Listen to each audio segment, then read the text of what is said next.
Some of us will move forward fast because maybe that's how we deal with things and in our personal life and so forth.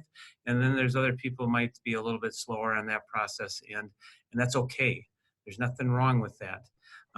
But it's fun to be a dreamer and put things together, because you can't screw up. And there's not a whole lot of times in life you can say that you can't screw up. And what we do, we do. So what I would like you to do is, the last meeting worked real well, is if we can have somebody that will be the facilitator. And so I talk way too much. And so if somebody else takes that job, it'll be much smoother for everybody's mental health. So anybody like to take on that role? And we'll all kind of contribute. Kevin, anybody in mind? Well, to be completely honest, Jeff, I'm still a little bit unsure of necessarily what the what the goal of the meeting is, I guess. Okay. Like, are we trying to go over those PLC norms, or are we trying to, what exactly is the desired outcome here? Yep. I will start some stuff, but then funny. And then what we'll do is we'll have some more input. Does everybody have that? Thumbs up if you have that document, or both those documents that we had that was sent out by Diane. Okay. So one from the past groups that we've had is that we looked at, what are some things that should look like, what should our meetings look like? And those are those collective promises, those norms that we're going to have in place. And there's 5 questions that we have. And I think we need to put those things first.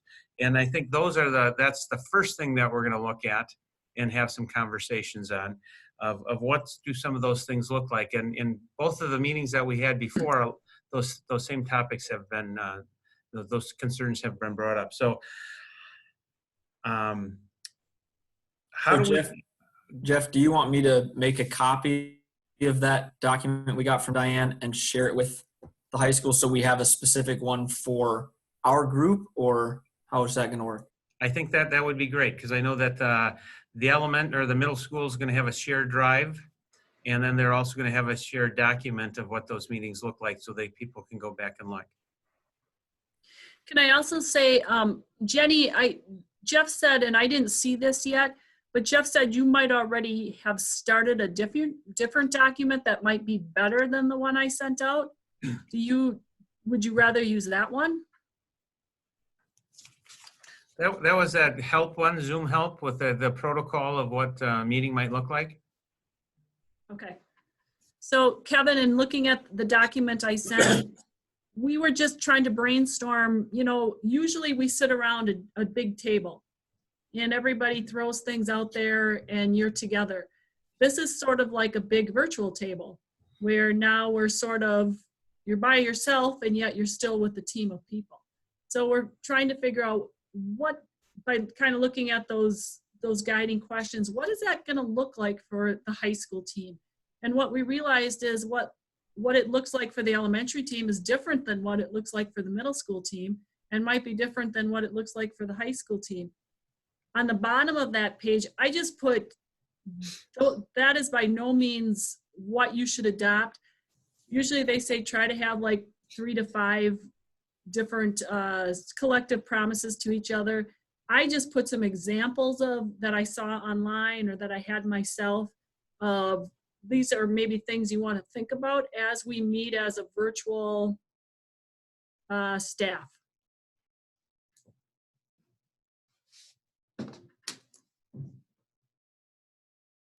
And if it looks really weird, because I have a window in the office, obviously, but the lights just went out.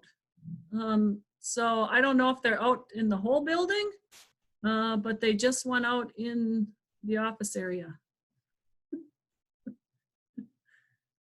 So do we already have a set up day and time for PLCs? Or is that what we're doing today? Jeff, you're muted. We will talk about that in a little bit. So we have two purposes. One is, what do we want these meetings? How can we have a meeting like we have protocol when we meet in a PL or with our PLCs on Wednesdays. So what are some things that we have to look at in these meetings? So for example, one group that talked a little bit about confidentiality. So when we're having conversations, some of us, I'm meeting in my office and there's nobody listening on the other end. Some of you are, you have other people in the room with you. And so if we're talking about certain subjects or if we're talking about kids, that type of stuff, that confidentiality is pretty important. And it's important to look at that. So I guess how do we want to handle those things? How do we make sure that everybody has a voice? In our last meetings, I think especially when Jenny kind of took care of it, we had the hands up and people could share stuff, but we want to make sure that everybody has a voice as we move forward. And especially now when we have, there's going to be some times where people are going to go flying with ideas and some people emotionally might not be ready to do that. How's that person going to be able to have a voice to say, hey, I'm not real comfortable with this?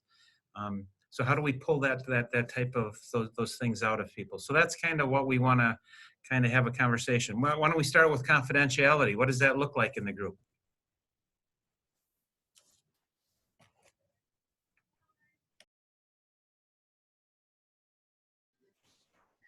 I guess I can set a time where I'm the only one in a certain area in my house. Yeah, I mean, I think it's a lot of trying to position yourself in a spot that if we do talk about confidential things, that it isn't easily overheard. And that's kind of, I think, more on an individual base, because I know for us, we couldn't necessarily kick our kids out of the house for an hour and a half, 2 hours, or whatever it might be. I know, shucks darn. But I mean, maybe we could even do something simple as trying to wear headphones with microphones or something like that. So then at least when people are talking, other people can't hear them. Yeah, like what Bob's got there. I mean, other people around might hear what you say, but then they can't hear responses from the computer. I don't know, something like that. I guess I'm unsure what is our concern with confidentiality. I mean, we're not all going to be talking about IEPs all the time, right?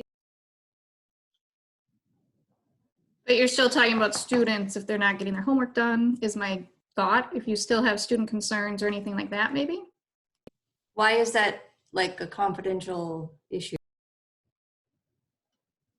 No, I think when if you have kids that are, if you have kids that might have, Rhonda has children that are in high school, that type of stuff. If we're talking about their classmates and stuff like that, that could be uncomfortable.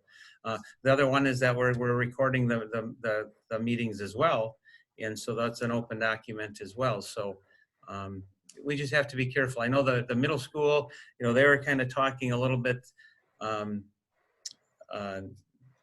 They're a little bit different, but they were talking maybe using initials, those type of things. But just something to be aware of, that when we're documenting or when we're recording things, when we talk about kids, we want to be careful about that confidentiality, because it is an open record. A parent could, if they want to hear it, they can. So that's something that we want to talk about. So when we get moving into this thing a little bit more, we're conscious about it. So what the elementary, I think it was talked about is, so if we're going to talk about a specific kid, it might be just what Jeff said, CA who's in 9th grade. Or if you're going to leave it even more general, you're saying 2 of our 9th graders are struggling with blank, blank, and blank. So that we're not having kids overhear those conversations. The other thing that we're checking on is some of our teachers are talking about they're doing Zoom and they're recording their students and then they're going to send it out. Well, it might be a breach of confidentiality to others. So we're going to ask our attorney that this afternoon. So just, Jessica, you're probably not, your kids probably aren't of age. I don't think James is going to repeat anything about some kids. But like Jeff said, Rhonda has high schoolers who are, I can see walking in the background sometimes. So we just have to be careful about making sure we keep it confidential. I guess my question is that our PLC meetings have never been like an open record situation before. And I understand the importance of recording things. However, if we're going to be talking about specific students, we can do the initial thing, but is that the most convenient way? I mean, is there a time in which we're going to stop recording the meeting at this point to open up any discussions about students and then maybe jump back into it if we need to? You certainly could. That is absolutely an option. I think we talked about recording more for the fact, let's say Kevin can't be here. Something's going on or he's sick or whatever, so that he can go in and listen to that conversation. The problem is once you record and once you share, it's considered a public record. And that's just public records law. So I think we just have to just be cognizant of that. But that's a good idea, Chris. Well, a question. In past PLC meetings, what has been the protocol if someone has missed it? Have they just gotten in contact with another teacher in order to see what they missed?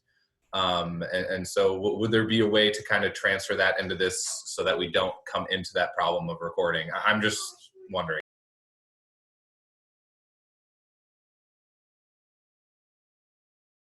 Yeah, I would say there's never been any sort of official way to deal with somebody not being there. It's just basically been, if there was pertinent information shared, and Rodemaker couldn't make it on a Wednesday morning because of a field trip or whatever, he could come ask me and what we talked about or if there was anything important, and then it was just shared unofficially in that way. I think John is making a good point because, like, are you requiring that we record these meetings even if we're all here? Because it kind of seems like we're making a problem out of nothing in that case.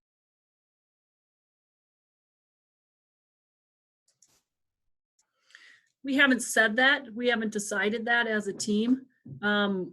The other group said they wanted them recorded so that they could go back to them if they needed to, or obviously if somebody was missing, they wanted to have that option. For example, like we recorded the elementary and Adam said, I'm kind of stuck. I'm sort of elementary and I'm sort of middle school. Can I have that? Can you share that with me? So it's a way to be able to be a part of a meeting without being a part of the meeting. Lori Rubish couldn't be here today. So she wants to have access to that.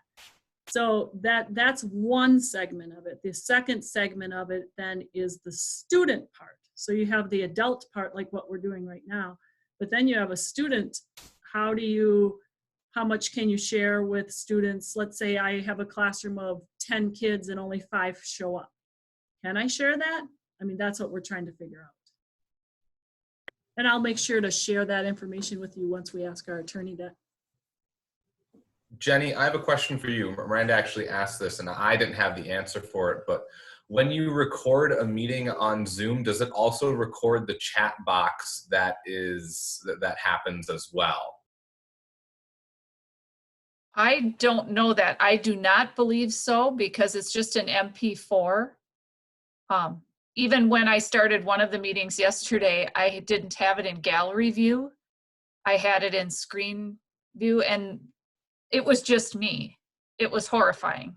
Okay. So like the beginning, I think, of the elementary one is like me taking up the whole screen. I'm like, I gotta get it in gallery view. I didn't know that it was just recording that way. So I think it's just recording the whole screen. So it's just recording what you have on your screen in the Zoom application, correct? So Correct. if you were to open up the chat box on your screen, would that then start it recording your chat box? I think, yes, it would. It's recording whatever's on my screen. Yes. But if I didn't open it, it wouldn't. Yeah, because I was just wondering if that would be a way to kind of get past that confidentiality where if you're talking about a student, you could pop their name into the chat box. But then if the person who's recording it opens up the chat box and everyone, because then the confidentiality is kind of moot. So. Right. Nikki, you're sharing your screen too. I'm not sure if you know that.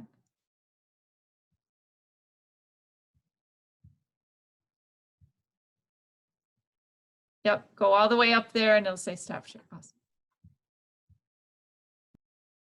So I guess I don't know what that leaves us about the confidentiality thing. I think initials would be fine. And if someone does have headphones, to use headphones, so then when other people are talking, then it's not as with Rhonda. I mean, if someone walks in the background, they're going to hear Rhonda talk, but they're not going to hear anyone else talking.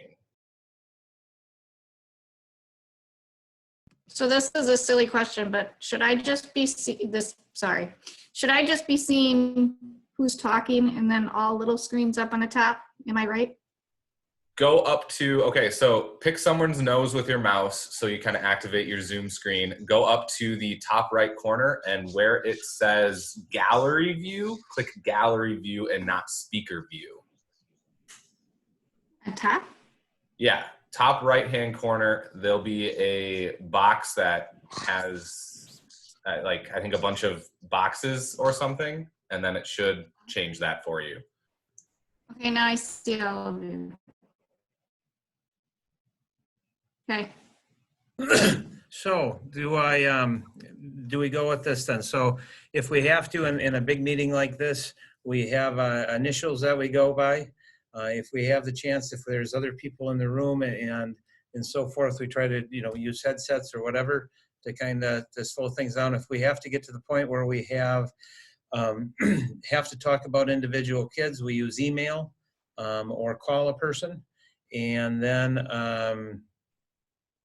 recording if we have to, and we stop a recording if we have to talk into more detail. Does that sound appropriate? Fist 5. 5, is everybody okay with that? Fist is no. Kevin. All right. Jeff, Yes. why don't we just use the chat box to identify the students? Yeah, that's what they were mentioning too. But is it if it's recorded? We don't know 100% if it would go on the recording. I think what you have to do is just make sure that, so right now I'm the host. So I would have to make sure that on my, Jenny, and tell me if I'm wrong, I'd have to just make sure I don't have my chat box open, that it's a closed document just for the host. Yeah, but then I don't know. But then you can't know who we're talking about potentially. I don't know. That just seems kind of like So maybe, putting you out on this island, and all of us get to talk and know what we're talking about. Well, actually, maybe it's the person that's really good with knowing whose initials is whose. well, and it's actually when someone first types something, it pops up just on the very bottom. But Jenny, that would be a question when it first pops up for just that, like 10 seconds. Is that part of the screen or not? By pops up, do you mean that little orange box gets orange and there's a number there? Yep, so Miranda just put test. It just popped up. And then like 10 seconds later, it goes away. So when it pops up, because I'm the host and I'm recording, is it on there? Yes, I believe that anything that's on your screen is getting recorded. Diane, does it pop up? If you're in full screen, are you in full screen mode now, or are we sort of smaller? Because I think it's just recording in the Zoom application, right? I'm in gallery view right now. Okay. Do our faces take up your whole computer screen? Yep, and it's just kind of the, your bottom where you can choose each of those areas. Chat is one of them. Mm-hmm. It sort of pops up for about 10 seconds connected to that chat box. Sure, sort of in the black space below the lowest row. Yeah. So then that would be part of what is recorded, because everything in the black space is recorded in your recording. So that would be so then you're right, then we'd have to do it a different way. But maybe we do what Chris Tharp said, is just shut it off when if you come to the points where you're going to talk about students of concern. And if someone's not there, you do what Kevin said, and you just inform them. And the other thing I'm just going to say, just from a public records standpoint is, Jeff said email. Just understand that email is also a public record. So if you email something like, so-and-so isn't doing anything, I can't believe their parents aren't making them do something. If their parent requested open records, they would be able to access what we say. Has that ever happened here? No. But that has happened at my previous school. So just want to make you aware of that, not just from today, but just as information. So if somebody is not in a meeting and there's information shared during a non-recorded part about a specific student that seems pertinent to that person, one potential option could be, either good old-fashioned phone call, or you could always do a Zoom meeting with just the two, like I could just have a Zoom meeting with Eric and not record it and tell him, hey, this is what we talked about. Do you have any other ideas that, we can, Yes. work it that way too? That would be the smartest way to do it. And that's probably the smartest way to do it, even if we were physically here. Not Zoom each other, but talk face to face or on the telephone. Perfect. We will move on. Why don't you take a couple seconds and look at some of these. Diane had put some examples on that. And if we can see some things when you look at them, some things that we might want to address as a group right now. And like the confidentiality thing, you don't think of that until you're starting to, okay, now we're online and this is something different. So are there any, why don't you look at that, and some people can throw some things out that we might want to discuss. So we have them discussed before we move forward on our continued communications through Zoom. By the way, I did share with everybody, except maybe not Diane and Jeff. Anybody that's all high school, I guess I can add whoever's not in the all high school. I sent a copy of the document that I started typing in our confidentiality stuff. So you can switch over to that one instead of the one from Diane that you can't edit. I have one that should be in your email that you can.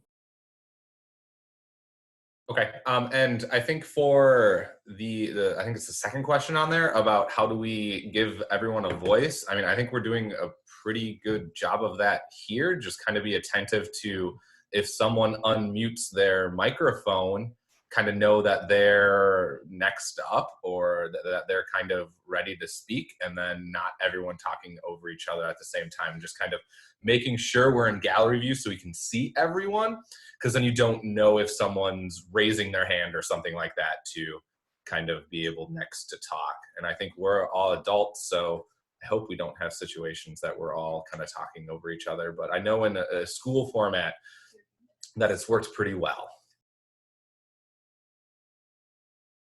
So I also like the number 9 one on the examples. And I don't think it's an idea is what I guess I'm in a resource, maybe depending on what we're talking about. I think it's important that we all have something to say or contribute. I think that helps a lot, whatever the discussion's about.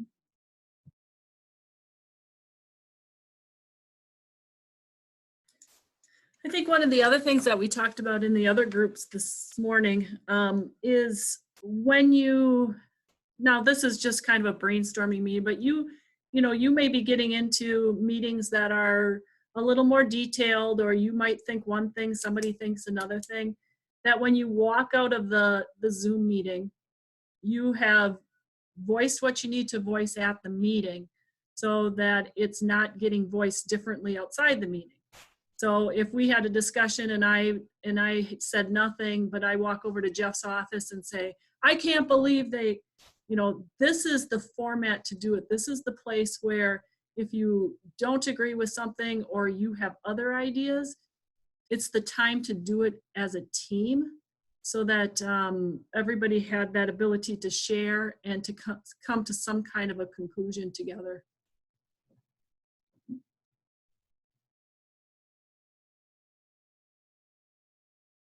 Anything else on that sheet that somebody wants to bring up?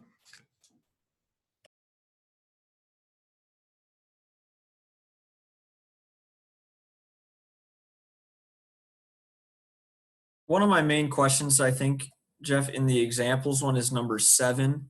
I guess this maybe is a different discussion and we'll have it a little bit later, but it says we will operate using an agenda to maintain focus. And I guess that sort of leads into a discussion of sort of what the meetings are for and what, like how much prep time before the meeting do we have as an expectation in terms of what we're going to talk about or what the purpose is?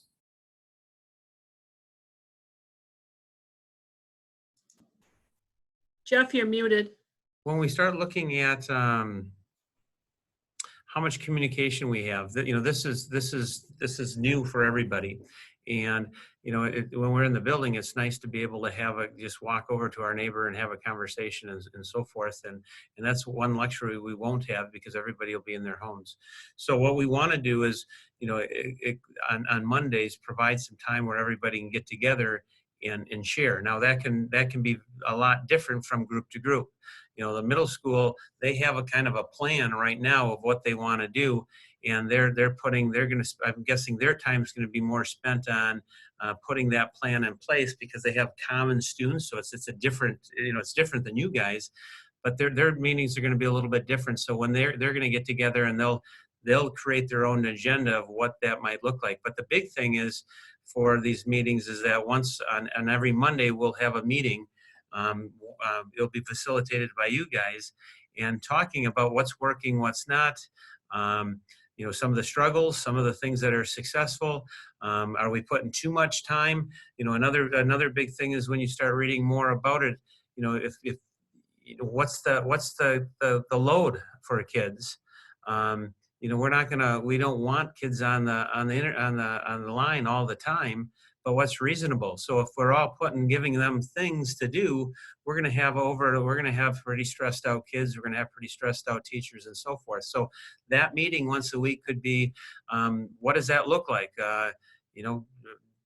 Rhonda could be putting some stuff out, and maybe a couple of days she's going to have to pull in because Eric has some things going out. So these meetings will vary from what you guys want to make it, but we want to provide the setting and the time for that to happen. Yeah, just to go off of what Jeff said, one of the things the middle school decided today during their meeting is, you have Kelly sending her stuff out and David sending his stuff out and Tom sending his stuff out and Buff sending his stuff out. They're going to get together and figure out, because that could be 10 hours of homework a day or 8 hours of homework a day. That seems like so what they're trying to figure out is what we're going to send there. So they decided that on Mondays, they're going to send out okay, here's what you have for the week from each of us, but it's together in a document. Because, parents are probably going, and especially at the high school level, you're looking at kids having 7 different classes. How are you going to make that manageable for kids? So now I've gone into 5 of you and I forgot to go into Miss Tharp's and I forgot her homework. That could be really a lot for kids. So how do you sort of simplify that? And Jenny and John, you probably have some good ideas on that. But that might be initially your first meeting on Monday, is figuring that pieces like that out. Well, my take on it is, and I'm sorry to be extremely negative here, but maybe we should have had some time to think about that, with the exception of just slamming and cramming and trying to get everything done with an in-service, and then 2 days of school, and now we're trying to throw it all together. I've talked to 6 different districts and no one is doing what we're doing. And it's upsetting. And I agree we have to do something, but we have our own families to get in order as well as these kids. And quite frankly, it's too much right now. And I know everybody feels that way and they're just too afraid to say it. So I said it. So I think what we said to the elementary this morning. Sorry. Go ahead. Sorry. I guess my concern, you know, when I was reading that we have to contact 3 times a week, I can think of probably 4 parents at the top of my head, if I'm calling them 3 times a week, that are going to get so annoyed with me. And then they also have 5, 6, 7 different teachers. That's 21 phone calls or emails or Zoom meetings. So I don't know where the limit is. I mean, I don't mind contacting my students. I don't mind. I sent out a parent letter today, basically telling them my email and my phone number. But like Peyton will have, my daughter has 5 or 6 different teachers that I don't know. I don't know what is too much, to be honest. Jack and I got together and we just put together a parent letter for our middle and high school kids, and we gave them our contact info, kind of put it in their hands. But some of those kids I see twice a week. So to get a hold of parents 3 times a week, they've never heard of that before. They still have their lives going on. They got to figure out what to do with their kids in their day. So we just kind of put it in the hands of the parents. If they really want to get a hold of us, they can. I definitely plan on contacting students, but they're not on the same schedule that necessarily mom and dad are if they're working, if they're able to still have their job for work. So that's how we left it.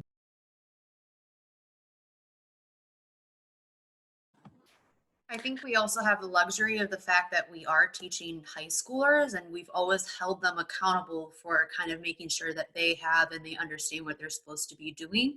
I think that this conversation would be very different if this was an elementary school meeting, but I fully believe that like my students can contact me if they don't understand something because they've been doing it all year, you know?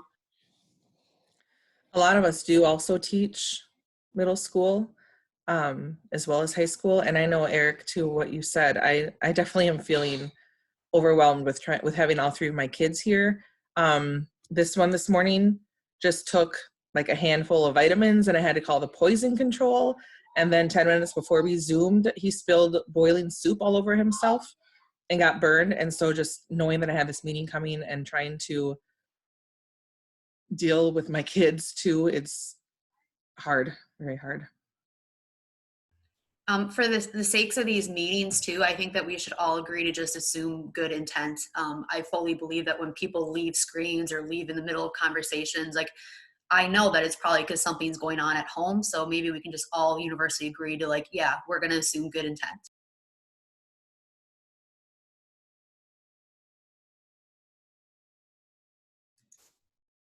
If I can interject here, you know, I have a middle school kid, I have a high school kid, kid in 5th grade. For the last 3-4 days, I mean, it's felt like a huge burden. We will figure this out. I'm confident in all the instructors and administration. We just need to take a step back and give us a little time and we will figure it out. I think you're all right on that. You know, when you talk about other schools not doing things, I think those schools are going to be in a world of challenge as well. Because at the high school level, you still have to earn 4 credits. You still have to, in English, you still have to earn your math credits. Now, what some schools are talking about doing is they're not going to do anything and they're going to extend into the school, into the summer. Well, that's probably going to be, you know, I think it's going to be a long time before we see each other in face to face again. So that's going to be a huge challenge for, especially at the high school level. Have we filed a waiver yet? You can't yet. Nobody can yet. Okay. But that waiver is going to allow you to, yeah, you're going to be allowed to, while they're actually not certain what that waiver is going to look like. Okay. So. Just before we go any further, whether this is 100% factual, but it comes from a pretty darn good source.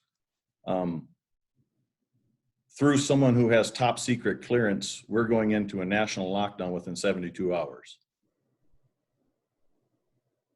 So how does that affect what we're doing right now? Now, granted, it might not happen. Mhm. But that Well, comes that's from former special forces who still has top secret clearance, so. Well, those are good questions, Eric. You know, nothing like this has ever happened in education in hundreds of years. We've never faced anything like this. So did we set the bar high? Yeah, I think we Yeah. did set the bar high. And I think that that doesn't mean that everything, and we told the elementary that this morning, it doesn't mean that we don't have the answers either. We're just trying to educate kids and continue to educate kids. I've checked with different school districts. Obviously, I'm online with I don't know, about 20, 30 school districts. We are falling in the middle of what other school districts are doing. Rice Lake and Cameron, they're doing absolutely nothing. And I think that they're going to have to figure some things out. If this was 2 weeks, I think we would be having different conversations than knowing that this is probably 10 to 12 to the rest of our school year. So those are just different circumstances that not everybody thought of in the beginning. You know, in the beginning it was schools are going to be closed for 2 weeks, and then 2 days later it goes to indefinitely. We had 3 days to prepare. We had 3 days with kids, which was, who could have done what you guys did in 3 days? I don't think too many people could have done that. You're right, but we shouldn't have had to. That's where I disagree. You know, when we start looking at this, and I want to piggyback on what Brian said, because I think what he said is pretty darn important. When we start looking at this, we're going to get it figured out. And right now, what we had going on, and when we look at what happened from Monday until Friday, it's pretty amazing. And it has a spinning. But when we talk about infrastructure, we have some things in place that right now, all of our middle school and high school kids have access to a device. We know that. We also know that we're working on Zoom here and everybody becoming more comfortable. And we've had teachers out there starting to talk to kids. And I know for my child, who's driving his mother nuts right now, yesterday, is that it was nice that David Lorenz reached out and he was part of that thing. And she said it was amazing how his behavior had changed and how kind he was, and he was starting to do things. It just took one thing of seeing her child. So that's an infrastructure thing that we have in place. Secondly, you guys are working on Google Classroom. We have things in place for that. Now, since we have it in place, now we can slow down, because we have the infrastructure in place and we can slow down and start figuring out how this is all going to operate. But we have things in place where other places don't. So it's been a whirlwind. But I think we've done a good job, and you have all done a good job in getting the infrastructure in place so we can move along. We can go slowly, and we have some people are going to fly. And whatever way they go, it's okay. But what we've done now is important, and it can't be taken away, period. Yeah, and I think I kind of want to echo and clarify like what everybody is saying. So like, I am proud of the fact that we are in a small school district and we did have the ability to give everybody internet and everybody devices. However, and I'm glad that we're setting expectations high, but I am feeling a lot of pressure with, like, honestly, Jeff, your email about David doing the Zoom conference just added on to it. David doesn't have children, and I am being a stay-at-home mom. My husband is still working, and I'm feeling a lot of pressure to like just do a lot of this. And I mean, for some of us, it's a lot harder. Like what Cassie said, it's a lot harder to do these things. And I understand we're still getting paid, and I will still do my very best to run my classroom. And I think like I can email my students 3 times a week, but I'm also going to be dealing with apathetic students, because before we left, they were like, I am not going to be awake between 9 and 11 to do anything. You know, and it's like, I mean, there's just a lot of that. So know that I'm glad that you guys are setting high expectations, but I just feel like a little bit of the pressure needs to be released. Yeah, and hopefully by the end of this meeting you feel that way. And that's why I kind of started by saying that we're all at different places. we are all at different places. And you're right, with people with children, it's going to be a little bit different. People of how they see this thing's happening. It's new. We don't know what to expect. There's some people that are workaholics, and this is the way that they do it because it allows them to deal with or not have to deal with certain things. We're all wired differently, and that's okay. And that's the thing that we all have to realize. We can't, like Chris was saying, if you have to leave this meeting because you're going to have to go take care of a child issue, we got to be sensitive towards that. We have to understand it. So please don't don't internalize things and feel like you're being judged, because some people, they're gonna run because they have ability. They don't have children, and some maybe that's how they deal with things. And we see that in school too. If we're not even online, we see people that do 1,000 different things, and we have people that don't.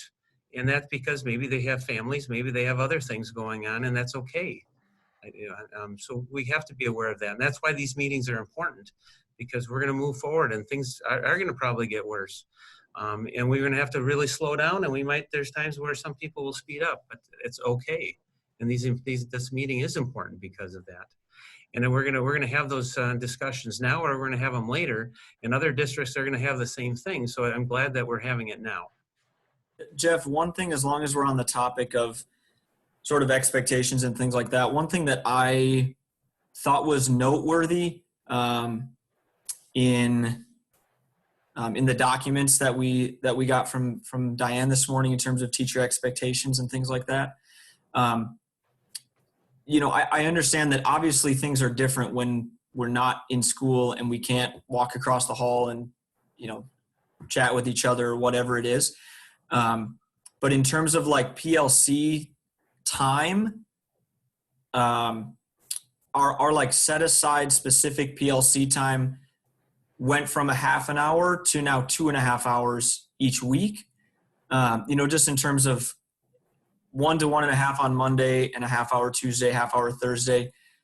So I do think it's important to keep in contact with each other. And I understand that like that's the purpose of it, and that's the goal, is to stay connected with each other. It just felt like a big jump in terms of like time that we have to set aside and, be available or whatever, or, specific official meetings, so can you speak to that at all? Yeah.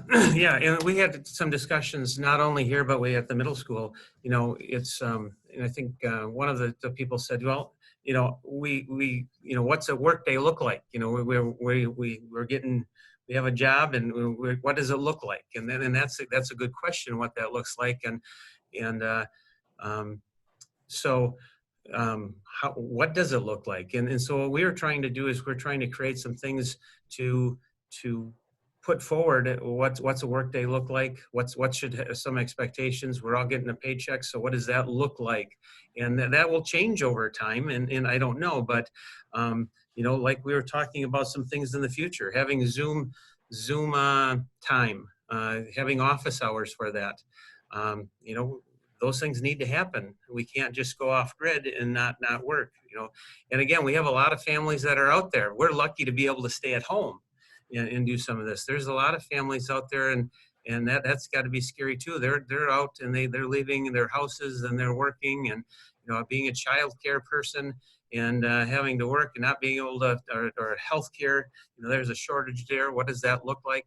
We're lucky to be able to stay at home and do this stuff. So we're trying to figure that out, what those things look like, and still be able to move forward, still being able to have conversations, because what does it look like 4 weeks down the road? We don't know, but we do know what we have control over now, and what those things can look like. So that's why we started talking about, do we ever have time for professional development? We have people all over the board when it comes to Zoom. I'm on the bottom end. I don't have a clue what's going on with Zoom, but we have other people that are good. Well, we have to work, so why not provide that time so we can teach somebody, because eventually we're going to have to use it. Same with Google Classroom. I was talking to Sonia, and I was talking a little bit to Ashley, but Sonia was mentioning, hey, those high school teachers have a lot more information than I do. And I said, well, then it changes. It'll be more of a dialogue. So we thought, we have to work, and why not be productive? And it's not so bad that we we're communicating face to face using this format. So those are some more discussions of what a workday looks like. If you're leaving and going out into the your business is open, it doesn't change because you're doing the same thing. You're working. Here, it's not so easy because we have it's not show up at 7:30 and leave at 4 o'clock, 5 o'clock, depending on what you leave. So what we were doing is we were trying to put some things together so we can continue to work as normal as can be. So that was kind of the gist of it. What does a work day look like? Well, we're lucky to be able to work at home. Something that I want to add, as I guess I'm a very unique situation with this, just because, granted, I only have one class for high school that I have to produce content for, so I'm definitely not like Eric or Kevin or any of those other high school teachers that have multiple classes that they have to produce for. But I also kind of see the other end with my BVA students, in that for them, this is just business as usual. And so it's hard for me as their kind of mentor, as their point of contact between the school and them, to kind of tell them that they have to keep working in order to get all of their stuff done. And then I've got the traditional students who are going to potentially be getting credit for things, and they don't have as much responsibility right now.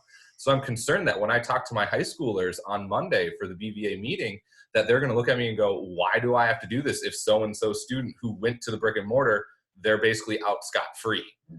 And so I'm hard to say that this is a break, because it's not. But I understand everyone else's concern that it's a lot put on everybody in order to get this set up and done. But it can't be a break for those students, because if it is, then why are we holding other students to a higher standard when they shouldn't be punished for it? So I don't really have more to add about it or any solutions, but I thought I'd just toss that out there, that there are these BVA students, about 18 of them or so, that they have an hour per class per day that they are supposed to be doing at their own home with parents, without parents, but they still have to get that stuff done. So holding them to a higher standard just seems unfair to those students. And I know they've been doing it for either this whole year or just starting a semester, and that was a choice that they made. But the other students decided to be in the traditional building, and so they still need an education. Yeah, John, I think my only response to that, I guess, I certainly agree with you that education, because this is looking like it's going to be quite a long time, needs to continue for everybody. I think the one thing that's hard for those of us that are not virtual academy teachers or coordinators or facilitators or whatever, is just that the infrastructure it's like you say, it's business as usual for virtual students.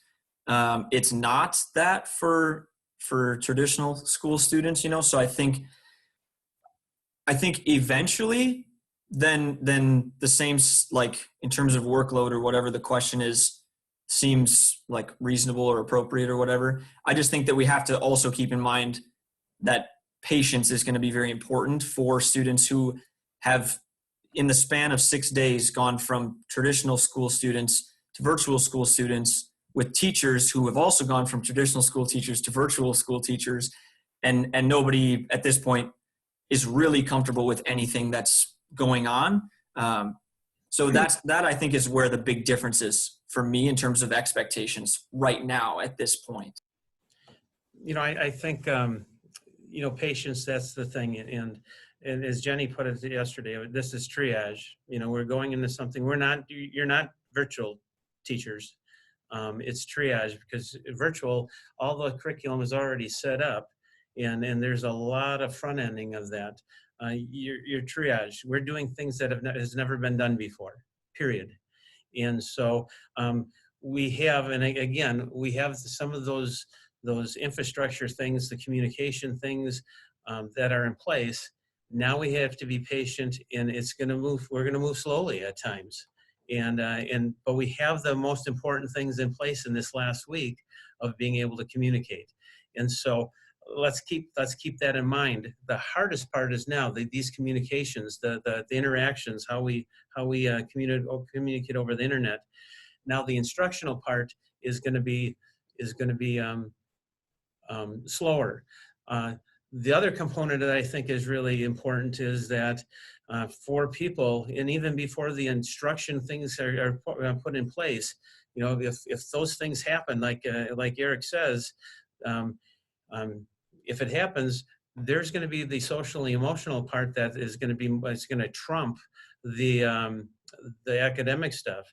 So the interactions that we have with our people, with our students, those are equally as important, and they'll want to communicate with each other as well. So even having Zoom meetings and doing something of just interacting is going to be valuable in this whole process as we move forward. So patience, we have the infrastructure set up. What does this other stuff look like? We don't know, but those are the important parts of having a plan, having conversations like this during the day when at our job that we have time now to do it in our jobs. Although it might be different because you might be chasing around and making a kid puke all the vitamins up or whatever they had, and thank goodness he's fine. But we have to understand that. And Jessica, you might not, I send that out there not to make anybody feel bad, but we also have to realize if people are demonstrating what they do, when we're ready to move forward, it's nice to have some models that are out there ahead of us. So it's not that nobody should feel guilty, but as Brian said, take patient, we're going to get through this. How it looks, it's going to be a lot different than what we started with. It might be better, it could be worse, who knows? But the thing is, we can't fail. That's the nice part about it. Yeah, I was just going to add, looking at that flexibility piece from, curriculum that's driven by equipment. Like I'm in a gymnastics unit and weightlifting and track and field, that becomes pretty difficult from my standpoint as far as how do I make that work. So kind of the research I found is for families and kids right now, just that idea of being able to understand the benefits of activity as far as stress relief goes. I didn't want to put a huge burden on kids as far as being accountable for that. So I was thinking activity log, something simple to not make things more complicated for them.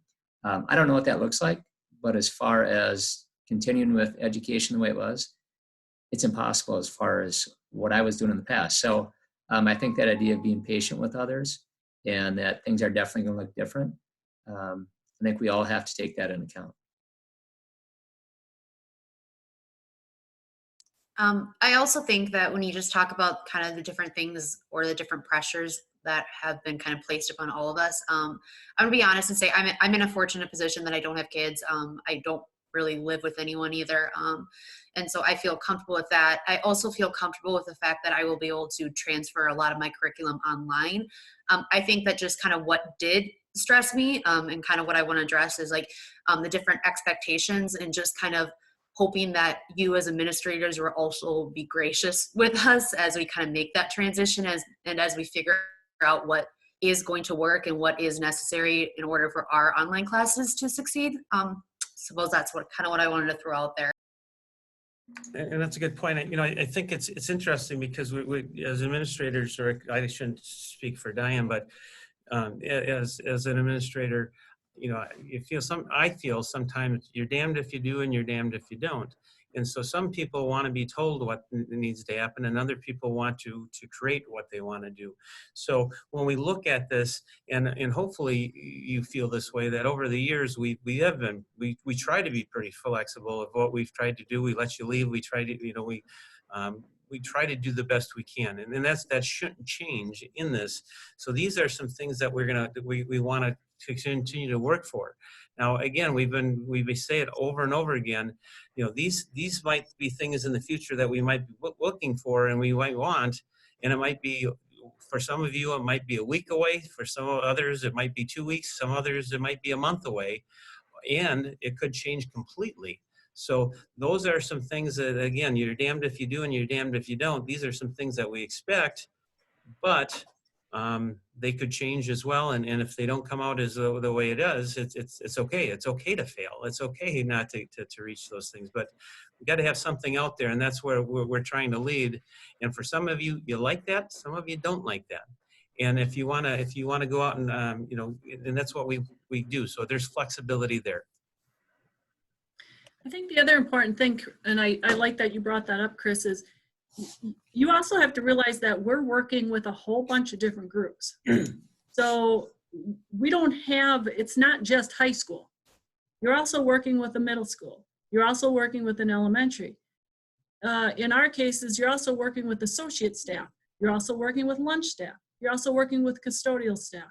So we have a whole lot of groups that we were trying to figure things out with in 3 days. So spending hours and hours trying to do that. So do we have to live by what, exactly that? Heck no. We were just trying to put some parameters on something that we had 3 school days to do.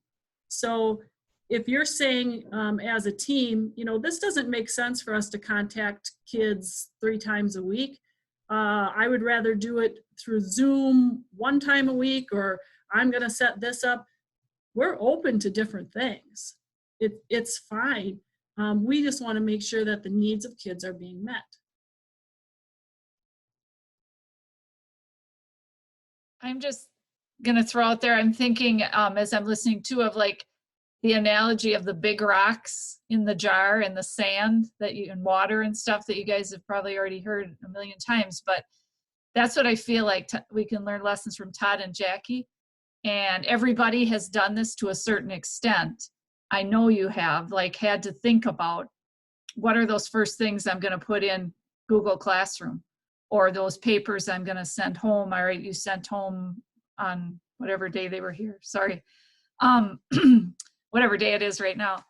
But that, I think we got to forgive ourselves, because I feel like even just listening to you, I'm trying to do business as usual at BBHCS, and we cut back some things on our rubric would look like. And now, cutting back, but trying to pick out what are the big rock things that, yes, you can still earn reading credit doing this, or, so I think it's hard, but we're so used to we're going to do this great job and it's going to be great. And then now we've got to shift gears and say, let's pick out one big rock first. What is that one big rock? And that's going to get us through next week. And then maybe we can add another big rock in for the next 4 weeks. But the checking in thing, I just want to throw this out so I don't forget it, is I was thinking about this earlier too. I can more easily contact my students, and most of them are my students. Some of you have them in your classes next quarter, so they'll be hearing from a couple of you that way. But when you guys are all, like Nikki mentioned and several others, contacting them, that might be a thing to think about here at this meeting is, could there be a junior class, freshman, sophomore, senior, kind of you do kaleidoscope groups, I don't know if it'd be the same, where those teachers would be available and the students could join there, and that could be, and maybe even parents if they're available, I don't know. But it'd just be that one contact a week. I don't know if all of you could attend all meetings, that's 4 meetings, but spread over 5 days, if it was for a half hour or 45 minutes, I don't know, where kids could pop in and say, I have a question about my social studies. Mr. Rademacher's there. I have a question about algebra, or even just to set up future meetings or an email, or I don't know. Sorry, I'm just throwing out ideas, but big rocks. I think too that article that I sent you on what teachers learn from China, it's also might not be that you're sending something every single day. So it might be that you're going to decide as a team, okay, Tuesday, Thursdays, Rhonda's going to send these 2 assignments for the week. Rhonda and Eric are sending those. And on Monday and Wednesdays, Kevin and Chris are sending things, and then Fridays might be the specialists are sending things. I mean, the one thing they talked about, I think in that article is you do have to sort of talk to each other and kind of figure out how you're going to do that schedule-wise. And the other thing they talked about is how can you make your specialists sort of fit into what you're doing? Now, that's probably harder at the high school level because, like Todd said, you know, they're still earning their credit. They might not be lifting weights, but they might be lifting cans of soup or whatever you're figuring out. But I think you do maybe, when Eric talks about taking a step back, maybe those are the conversations you're having together to sort of figure out how to manage that and make it manageable for kids too. And just to clarify, Diane, that's from what I gather in reading sort of those expectation, that document you sent out today, is that generally what our time in terms of Zoom meetings together is for? Like like Mondays, one of the things says discuss and develop weekly and bi-weekly schedules for student workload. And then like Tuesdays and Thursdays seem more like just sort of a check-in with each other in terms of, you know, do you need any, like, do you have questions, what's going well and what's not going well?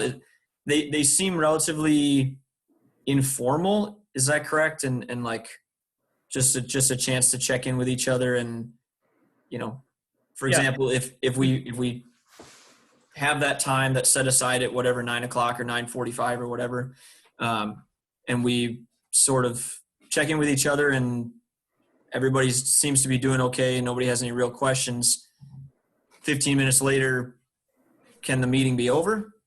No, I would hope that there's dialogue as professionals. It's going to take more than 15 minutes because there's this, we're going into territory that hasn't been explored before. So I'm guessing there's going to be a lot of dialogue of what this looks like, and to the point where you're going to probably have to put a time limit to end it. So I think if it's a 15-minute meeting, I'm guessing that that we're not dreaming. We're not looking at ways of putting things out there to look at stuff. So, you know, I think those meetings we we roughed it for an hour and a half. But it's going to be, I think it's going to, once you get moving here and you feel comfortable on Zoom, there's going to be a lot of dialogue of what's working, what's not. A lot of creating things, like Jenny came up with that idea, you know, just, how about this? And there's going to be a lot of things, hey, let's just toss that one out because it's not going to work. But it's going to be an unstructured thing. And as a group, you're going to,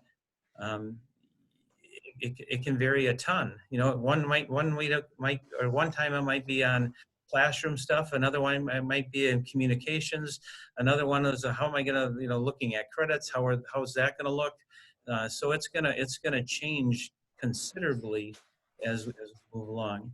And I also want to, before I stop, you know, Rhonda Schultz had mentioned one time, and I don't know if I think she said she communicated with the students, is that in my class, I thought she said you told the kids that we're going to just work on just big concepts. We're not going to be able to get in detail with things, but we're going to work big concepts. And that's like Jenny, the big rocks. And it might be just the big rocks that we're going to be able to look at. But we're going to have to think things differently, because if you go in and thinking that you're going to cover the same things that you were able to do before, you're going to get frustrated. It's not going to work. Even like I'm thinking Spanish, you're a Spanish teacher, you have an invitation out and you sit there for a half hour talking Spanish with kids and you open up to anybody who wants to come, past and present. Who cares? What a great opportunity to have some fun. And there's going to be need to have fun. And I think, Kevin, if I can just add a couple more ideas or visions, you know, those Monday meetings, like I'm just throwing it out there. For example, middle school decided they're going to meet from 9 to 10 on Monday. And that's not going to be run by Jeff and me. David is going to be the facilitator of that meeting. So it's going, and they're going to work on they talked about they want to work on schedules. Like, what does that look like so we can send out one document with the schedule. That's their goal. That's not us leading it. Those Tuesday meetings, just at this point. Now, when we become better at Zoom, you probably won't even need the Tuesday meetings. But Tuesday meetings right now are Jenny and John are running those meetings. So I think, for example, and Jenny, John, tell me if I'm wrong, like your next meeting on Tuesday, you're looking at how do we record and send it out. So it's like one topic of Zoom, but that's going to be led by them. And then on Thursdays, it was going to be Sonia and Ashley leading those meetings. And Ashley's like, I am. I hope you know that. That they would lead just some PD on Google Classroom. It might not again, maybe this is 3 weeks worth of something because you're throwing it out there. They also have said, I think there are people who probably know more than we know. So how do we get their expertise on it?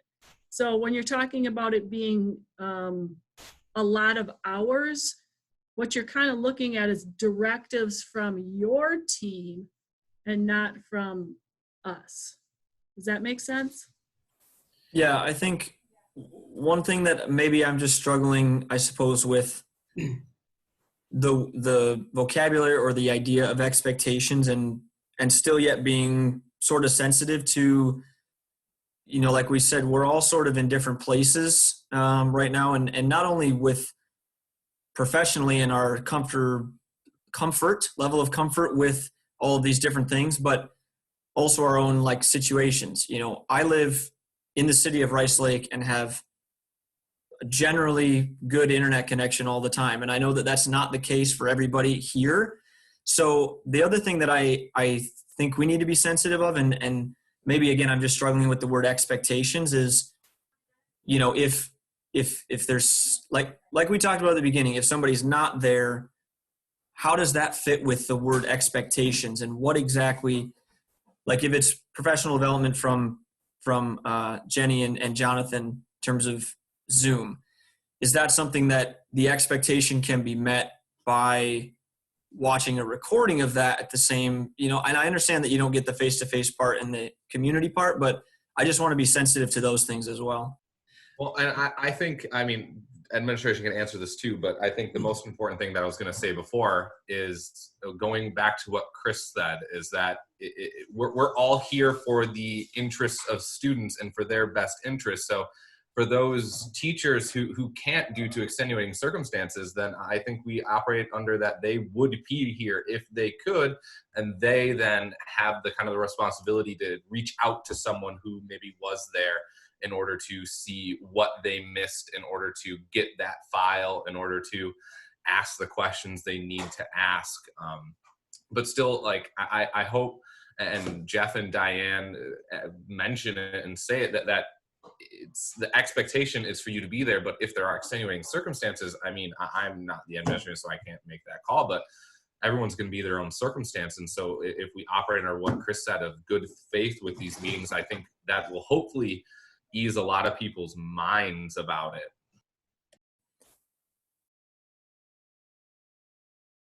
Jeff, were you going to say something? Yes, you're right, and that's where we start looking at. The nice part is we have the luxury of being at home, or even some of those that don't have good face internet. I've done Zooms on my phone, and that opens up some areas closer to that you don't have to come in. But that face-to-face, that idea of a community is important. And the nice part is, again, when I say this, don't get upset. We have the luxury able to work out of our homes, and there's a reason behind that for safety and so forth. And we have some time, and at the time's different. Running around and trying to get a young child's birthday together is different than us that we don't have that. And so we understand that everything's going to be different. But when we have these meetings, please. This is our work time. This is our time that we can spend time together and share and learn and so forth, instead of being here at the building, which is positive. Yeah, and I think in terms of what you mentioned a while ago, Jeff, just about dialogue and how there's, if we are, like Jonathan said, here for the best interest of students and working towards that, there will be a lot of dialogue.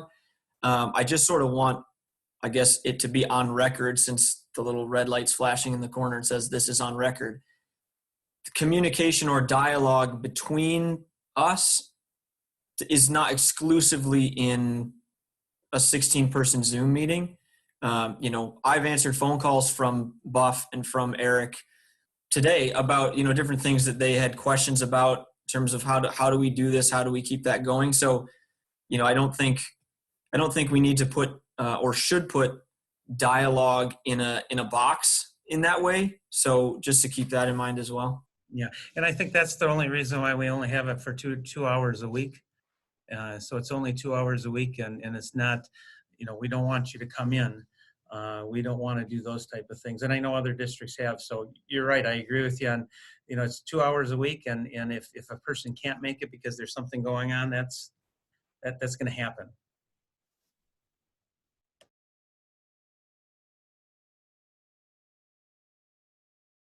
So can we set up these times and days? In the document that Diane sent out this morning, there's, at least for Tuesdays and Thursdays, I would assume that Jenny or Jonathan and Ashley or Sonia will be communicating with us, but there's sometimes in there it says group times will rotate 9 a.m., 9:45, 10:30. And then I think the Mondays part is sort of more up to us. Is that right, Diane? Yeah, and if you guys are okay with it, because we had elementary and middle school meetings already this morning, for this first week, which would be next week, if you're okay with taking the 10:30 slot on Tuesday, Thursdays for next week, and then, yeah, and then you're right, Kevin, that Monday meeting is up to you guys. And the other thing that you're gonna have to decide is who's leading that. And the leader is going to be responsible for sending out the invitation, and probably for the first week deciding, so what are our topics that we want to focus on. That doesn't mean, like, so for instance, Kevin, if you are the leader next week, you send an invitation, a Zoom invitation out. Maybe at the end of that meeting you say, all right, somebody else's turn, and maybe it's Chris Tharp's turn or somebody else that will then lead that meeting and send out the invitation. And the topics of what you're going to discuss, that's totally up to you. Like I told you, you know, the middle school decided we've got to figure out a schedule because we don't want to overwhelm our families. But that has to be your decision on what that topic is. And the only reason why we had rotating ones was because a couple of people from the elementary had mentioned that to Jenny. I think it was that. Because we had this week, it was elementary, middle school, and high school, and maybe switching that. But if it works better, you know, for some people, it's nice to just to have it at the same time all along. And I know that elementary it sounded like they liked the 9 o'clock time. But so those things can, as we move along, we can kind of, where would people rather have a night stay at 10:30 and just be done with it? Thumbs up if that sounds good. Well, the only thing I'm thinking, Jeff, is I don't know what everybody has in terms of like the office hours that we were to set up with students. Like the time I told kids I would be available were weekdays from 10 to noon. So, I mean, 10:30 then in theory doesn't work very well if I'm getting a phone call from a student or on Zoom with them. So, and I think, I think one thing that we now need to figure out with this expectation, with these meetings and these professional development things is, do we need to coordinate somehow our office hours? Because if I'm 10 to noon and Rhonda's 8 to 10 and Eric's noon to 2, you know, the whole day that you can't meet, you know? Yeah, and I think that's a good idea, and you guys can work on that next week. I know that the middle school, their next week is going to continue to plan, be coordinating things with the idea that they'll do some things with elementary, but they're not going to be at full strength, and they're just going to use next week as a planning time as well, with a little things going out, but not much. But that's something that you guys will have to coordinate, and maybe use that Google Doc that goes out to everybody, like you said, so it's on it's one sheet of paper or that everybody sees. So that's a good topic. So I will probably never volunteer to do this again. However, there's a few things that I would like to talk about and a few ideas that I feel like we should kind of go over on Monday. So I guess I will hesitantly facilitate that first meeting if we decide a time.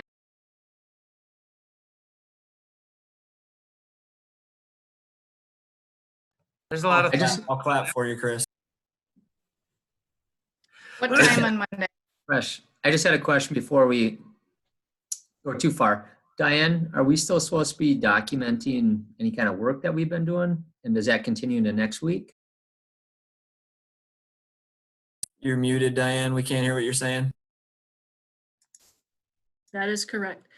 Some people, yes, I would like you to document. Some people are documenting, they're just doing, like I sent that example out, that just that little sheet. Some people are just writing a tally. This is what I did, and this is kind of how many hours I did this. Whatever works for you is fine. And if you can turn that in on Fridays, not this Friday, but like the first time next Friday. And why are we doing that? Well, we don't know what DPI is going to want. That is one of the considerations of the waiver, is will we have to turn anything in? We don't know any of that yet. DPI hasn't had that discussion yet either. So it's important for us to just make sure we have what we need. The other thing Benita talked to us about is the audit. Will we need any of that for the audit? Or we're a little bit worried that we're going to lose some funding for high poverty aid or high sparsity aid or transportation aid. We don't know that yet, so we want to make sure we just want to make sure we have whatever we might need. And if you don't do it as you go, you probably wouldn't be able to recreate it, because every day I bet is going to look super different. Does that make sense, Todd? Yes. Any other questions like that? Or if not, we will move. We'll move into the weekend. I've got just one suggestion for people who are looking at ways in order to track what they do is I've been logging my hours for BVA for a while now, and actually the Google Sheets has a really good template for a sheet. And so that's one, I think it breaks it between half hours and things like that. So it's got little spots in order to put, and it automatically updates calendar if you put in a date and things like that. So it's a good source, a good resource in order to use in order to track your time. So just a suggestion. That's how I've been doing it too the last couple of days. Not so maybe technological as John with like a template from Google. I created my own spreadsheet that, you know, if anybody wants it, I can send you, so you can at least see what I've been doing in terms of a spreadsheet. Anyway. Did we establish a time for Monday? That's what I was going to ask. Sarp, when you sending us an invite? Well, I'll make the invite immediately after this, but I know that if Kevin, theoretically, you're worried that your office hours start at 10, do you guys want to do a 9 to 10 thing? I mean, that's what the Sound Like Middle School's doing.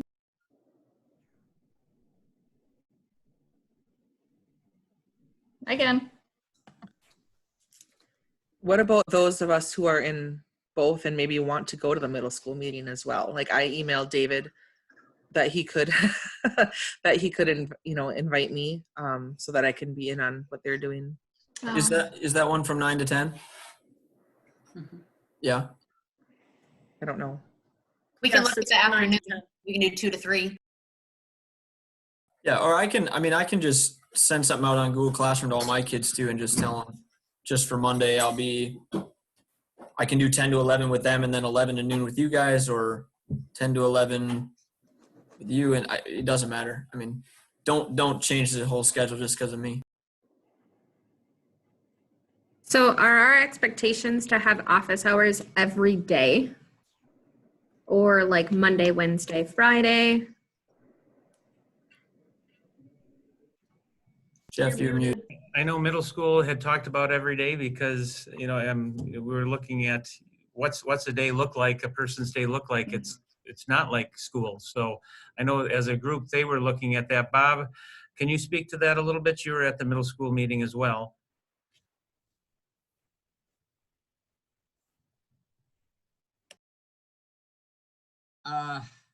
Not exactly remember what they discussed. You want to talk about what I'm doing, or? that what you want to talk about? Sure. Anyway, I mean, what you're doing, what I know David has, I know some of them are talking about having hours like you would normally have at school if you got calls. Some of them would not be Zoom meetings, but emails, responding to emails, things like that. What would be normal? Some people were saying that in both groups, you know, if you got a call after hours, you know, that's a discretion of the teacher. But I think, Bob, you're going from 8 to noon? 8 to noon, but I don't have classes to prepare either. I just, I know like Kelly's, I think, mentioned that you may get an email in the evening, just wait till the morning to answer that email because you have to have a life also. Yeah, so I think, and again, it doesn't have to, you know, it can vary from person to person, but I know that other places we're looking at a every day. It can be an hour or 2 hours. I guess it's up to you, but those are things we'll continue to explore and figure out as we go. Yeah, and I think, I mean, sorry, just from my perspective in terms of office hours, I basically told my students that that's a time that I'm available to them.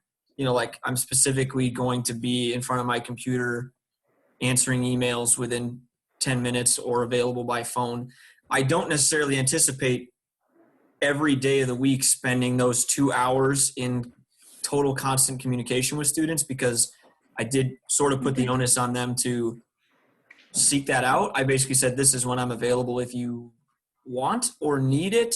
So I guess I'm planning to get other work done during those office hours as well, but they are just times that should a student need a rise, I've told them that I'm available during that block of time. But it doesn't, to me, that doesn't mean that I'm not getting things ready for other classes in that time as well. So I guess to me, it didn't seem like it was a huge time deal. I mean, maybe I'll get 3 days in and I am constantly talking to students for 2 hours and I'll have to make an adjustment to my availability, but that's where I'm at this point.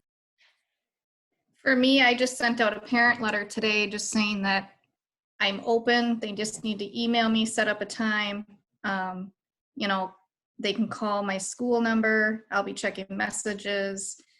Email is the best part right now. And I did let them know I'm learning Zoom and that if they want to request a Zoom meeting, they can. So I just kind of left it open to really whenever.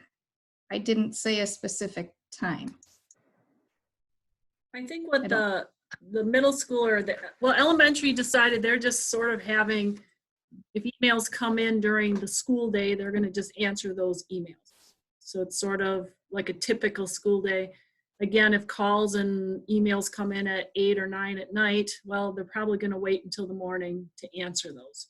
And then I think middle school talked about the possibility of setting up office hours similar to you, Kevin, but then also saying, okay, David was saying I think he said 4 to 5, I'm going to be on Zoom.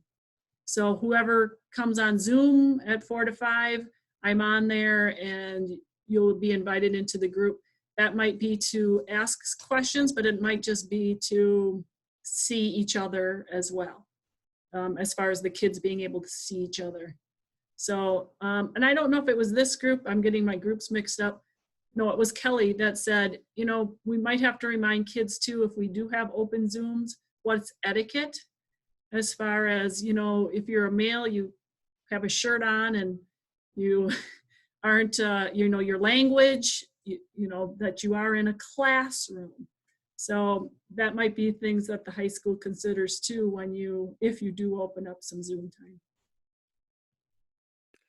I can totally talk about Zoom etiquette and finalize everyone's office hours for our Monday agenda as well, if you guys want the weekend to think about it. Can we all just acknowledge for a second that Chris said etiquette? That was great. Can you mute certain people? If you're the host, correct. You can. You're mute not the host, though. Them from the meeting, you can do you could stop their video. It's up to you. Tell you what, why don't I facilitate the Monday meeting? What? No, I'm excited about this. I have something going on in my note sheet. We got this. We're fine. But we do need to try that time. Just don't make the meeting like 1 a.m. to 2 a.m., please. I don't think I'll be available for that. Yes, you do have the power, but please don't utilize it. So I think your group still hasn't really decided on a time. And then Chris, just a thought, did you, in your notes, did you take a note of all the people who are here so you, when you send the invitation? I mean, you don't have to put Jeff, maybe Jeff wants to be on there. You don't have to put me on there. But, and then realize that the Howards are a dual team, except one of those duals might not be available next week. Any other comments, questions, concern? What time are we meeting on Monday? Yeah, that was a good one. Now you keep bringing that one up. 10 o'clock. No, Jenny can't meet at 10 o'clock. Oh, can't do 10? 11, anyone?